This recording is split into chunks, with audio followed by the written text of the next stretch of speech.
Hello. आज का topic है हमारा किसी भौतिक राशि का विमीय सूत्र अथवा उस राशि की विमा ज्ञात करने की विधि।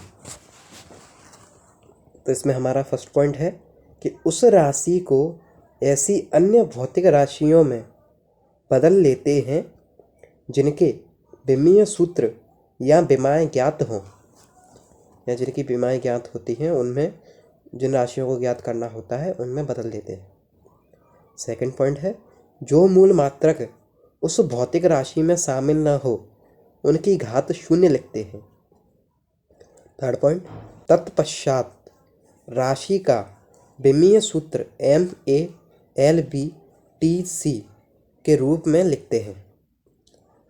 अब है किसी भौतिक राशि के विमीय सूत्र से उस राशि का मात्रक लिखा जा सकता है।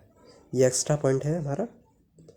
जैसे कि बल का विमीय सूत्र MLT-2 है, तो बल का ऐसा ही मात्रक किलोग्राम गुणित मीटर गुणित सेकंड -2 होगा, या किलोग्राम इंटू मीटर प्रति सेकंड वर्ग या सेकंड स्क्वायर होगा, तथा सीरियस मात्रक ग्राम गुणित सेंटीमीटर बटे सेकंड स्क्वायर होगा। फोर्थ है विमीय समीकरण या डायमेंशनल इक्वेशन।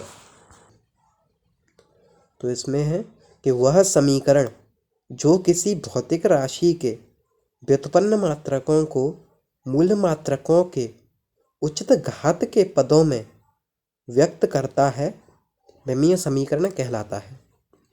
उदाहरण के लिए x बराबर MALBTC भौतिक राशि x का विमीय समीकरण है। तो यानी कि जो हमारी x है वो हमारी भौतिक राशि है, इसका विमीय समीकरण MALBTC है। अब आती हैं हमारे विमीय सूत्र। तो ये विमीय सूत्र यहाँ बेसिक है, ये फिजिक्स की बेसिक में आते हैं, तो इन्हें देख लेते हैं। सबसे फर्स्ट है हमारा क्षेत्रफल। क्षेत्रफल का सूत्र होता है लंबाई गुणित चौड़ाई। सही पद्धति में वो L होता है, या L से उसे दर्शाते हैं। तो लंबाई का हो जाएगा L तथा चौड़ाई का भी हो जाएगा L, तो इसका हो जाएगा L स्क्वायर या L का वर्ग या L2। सेकंड है आयतन, जो है लंबाई गुणित चौड़ाई गुणित ऊंचाई, इसका हो जाएगा L3। नंबर थर्ड है घनत्व।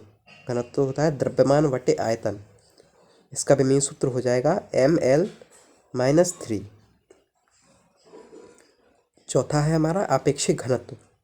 तो वस्तु का घनत्व बटे जल का घनत्व, तो यहाँ पर घनत्व का है तो ये हो जाएगी हमारी विमाहीन राशि।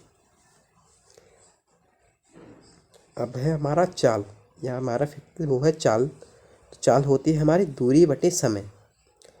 तो दूरी का हो जाएगा मात्रक L और समय का हो जाएगा T, तो इसका विमीय सूत्र हो जाएगा LT-1। इसी तरह है वेग का। तो वेग होता है विस्थापन बटे समय, इसका भी विमीय सूत्र हो जाएगा LT-1। सेवेंथ है हमारा त्वरण। त्वरण होता है वेग में परिवर्तन बटे समय, इसका विमीय सूत्र हो जाएगा LT-2। एट्थ है हमारा बल। बल होता है द्रव्यमान गुणित त्वरण, ये हो जाएगा हमारा MLT-2। अब आता है हमारा कार्य। तो कार्य होता है बल गुणित विस्थापन। बल हमारा है MLT-2 और विस्थापन हो जाएगा हमारा L, तो ये हो जाएगा ML2T-2। अब है हमारी ऊर्जा। तो ऊर्जा होती है वही कार्य होता है, या इसका भी विमीय सूत्र हो जाएगा ML2T-2। 11 है हमारा संवेग। संवेग होता है द्रव्यमान गुणित वेग, तो ये हो जाएगा हमारा MLT-1। अब है हमारी विकृति। विकृति होती है लंबाई में परिवर्तन बटे प्रारंभिक लंबाई, तो ये भी हमारी विमाहीन राशि है। एक और विमाहीन राशि है, वो है हमारा कोण। कोण होता है हमारा चाप बटे त्रिज्या। चाप भी लंबाई ही है और त्रिज्या भी लंबाई ही है, तो ये जाएगी हमारी विमाहीन राशि। अब है हमारा प्रत्यास्थता गुणांक। तो प्रत्यास्थता गुणांक होता है हमारा प्रतिबल बटे विकृति, इसका विमीय सूत्र होगा ml-1 t-2। कोणीय वेग होता है कोणीय विस्थापन बटे समय। तो कोणीय विस्थापन विमाहीन राशि है, तो इसका तो मानते हैं, इनको हम विमाहीन राशियों को 1 मानते हैं। तो ये हो जाएगा t इनवर्स या t-1। अब 16 है हमारा कोणीय त्वरण। तो कोणीय वेग में परिवर्तन बटे समय। तो कोणीय वेग हो जाएगा हमारा t-1 और समय हो जाएगा हमारा t। तो ये हो जाएगा हमारा t-2। अब है जड़त्व आघूर्ण। जड़त्व आघूर्ण होता है द्रव्यमान गुणित दूरी का वर्ग। ये वर्ग है यहाँ पे, तो ये हो जाएगा हमारा ml2। अब है आवृत्ति। आवृत्ति होती है 1/, आवर्तकाल। तो ये भी हो जाएगी t इनवर्स। अब है सार्वत्रिक गुरुत्वाकर्षण नियतांक या हमारा कैपिटल G। तो इसका फॉर्मूला होता है बल गुणित दूरी का वर्ग बटे द्रव्यमान गुणित द्रव्यमान। तो इसका विमीय सूत्र हो जाएगा m-1 L3 t-2। अब है विशिष्ट ऊर्जा। विशिष्ट ऊर्जा होती है हमारी ऊर्जा बटे द्रव्यमान गुणित ताप वृद्धि। तो इसमें ताप आया है तो ताप का हमारा होता है थीटा। तो इसका विमीय सूत्र हो जाएगा L2 t-2 थीटा -1। अब है गुप्त ऊष्मा। गुप्त ऊष्मा में आएगा ऊष्मा बटे समय। तो ऊष्मा है वो एक तरह से ऊर्जा ही है। तो ऊष्मा और ऊर्जा दोनों एक ही चीज़ है, तो इन दोनों का विमीय सूत्र भी एक ही है। तो गुप्त ऊष्मा का हमारा सूत्र हो जाएगा L2 t-2। इस ऊष्मा को केवल आप ऊर्जा का ही रूप समझें, लेकिन ये गुप्त ऊष्मा जो है विमीय सूत्र जो होगा वो ऊष्मा का विमीय सूत्र या कार्य का विमीय सूत्र नहीं होगा। रेखीय प्रसार गुणांक। तो इसका है लंबाई में परिवर्तन बटे प्रारंभिक लंबाई गुणित ताप में वृद्धि। इसका हो जाएगा थीटा -1। अब है आवेश। आवेश होता है धारा गुणित समय। ये है AT। विभव होता है हमारा कार्य बटे आवेश। तो इसका विमीय सूत्र हो जाएगा ml2 t-3 A-1। अब है प्रतिरोध। प्रतिरोध होता है विभवांतर बटे धारा। तो ये हो जाएगा हमारा ml2 t-3 A-2।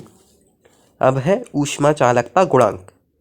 तो ये है ऊष्मा गुणित दूरी बटे में क्षेत्रफल गुणित तापांतर गुणित समय। ये हो जाएगा ml t-3 थीटा -1। अब है शक्ति। तो ये है कार्य बटे समय। ये हो जाएगा ml2 t-3। अब है क्षमता गुणांक। तो ये है बल गुणित दूरी बटे क्षेत्रफल गुणित वेग। ये हो जाएगा ml-1 t-1। अब है हमारा पृष्ठ तनाव जो होता है बल बटे लंबाई। इसका विमीय सूत्र हो जाएगा m-t-2। ये हमारा टॉपिक ख़त्म हो गया। अब हम सेकेंड यूनिट का 3rd चैप्टर स्टार्ट करेंगे। तो अगर वीडियो पसंद आई तो वीडियो को लाइक कर दीजिए, चैनल को सब्सक्राइब कर दीजिए। और अगर इस वीडियो से पहले की आपको जो रिवाइज़ करनी है तो उसके लिए मैं लिंक डिस्क्रिप्शन में दे दूँगा, तो आप वहाँ जाके चेकआउट कर सकते हैं।